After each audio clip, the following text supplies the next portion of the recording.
How to sell digital products on Squarespace. To do that, head over here to your products and services, and then from there, click on products option.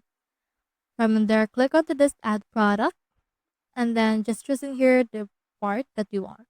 So for example, since this will be a digital product, let's choose in here this download, or it can also be a gift card. So for this one, let's choose this download right here. And then from in there, it will show you up this. So just input right here the product name. So for example, let's put in here painting. Then you can utilize the Squarespace AI in order to generate in here a description. So let's choose Squarespace AI. Then just click on this arrow icon in order to generate this.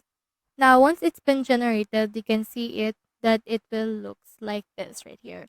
Now, once while it's generating, let's add in here an image. Click on this add images and click on select from library. And then, for example, let's choose this one and let's click on add. Now, as you can see, it's been added. And then for this one, you can upload a file since this will be a digital product. Just click on this upload file option and then just choose in here that. Now click on open and then let's put in here the price. Then after that, you can add in here for the category as well as tags, selling tools, featured products, and a lot more. For this one, click on the save right here and then publish it if you want. So that's how you sell digital products on Squarespace. Hope we helped.